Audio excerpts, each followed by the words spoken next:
problems that we link to the pandemic, what are the most serious problems that battered us for generations that you see in the country?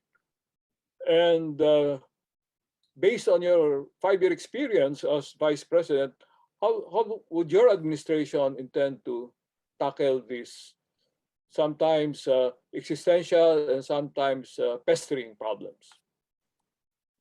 Thank you very much for that, sir. It is very good to see you again. I remember under your leadership, we had a partnership in setting up dormitories in far off public high schools. I mentioned earlier that much of the problem brought about by the pandemic concerns health and economy. But the third point that I tried to emphasize is the problem with education. And you know, this problem with education, we were already having this even before the pandemic. In fact, I mentioned earlier that with regards to education, we need clear guidelines on the resumption of face-to-face classes. I was telling you earlier that we need to have a risk assessment map for low-risk areas and for high-risk areas. But if you look at the problem, as I have said earlier, it was a problem even before the pandemic. We need to allocate our computation is 68 billion pesos for education-related assistance, and by following the current models being done by the OVP to create really more community learning hubs, more teacher training. If we look back, even before the pandemic, we have ranked at the bottom of many international student assessments the past several years. So we need to find out what we are doing wrong and immediately institute honest to goodness remediation. And one of this is to increase the education budget. Right now, our education budget, I think, is at 3% of GDP. Our proposal is to increase it to 6% of GDP, or that's more than 1 trillion pesos by 2024, 2025. And 6% of GDP is the UN proposed portion of the GDP to be spent in education. And this will go, among other things, into investing heavily on teacher training and capacitation.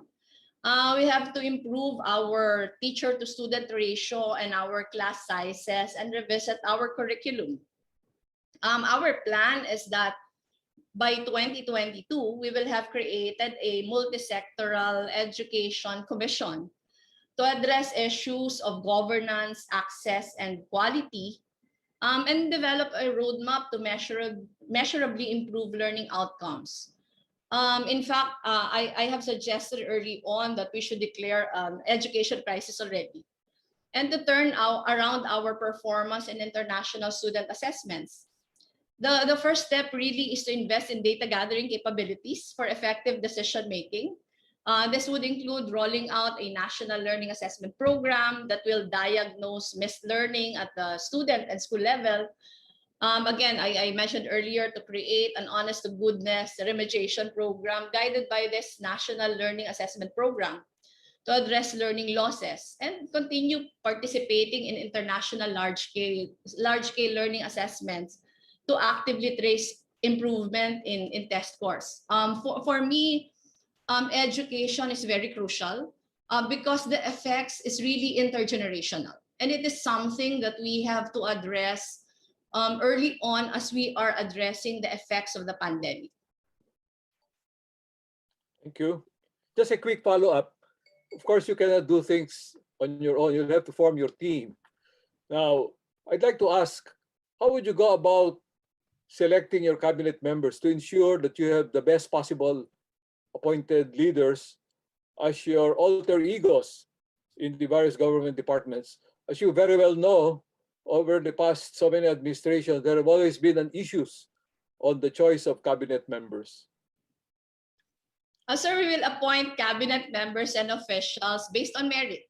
We will choose people who are not just experts in their respective fields, but have actual on-the-ground experience of the work that they are expected to do.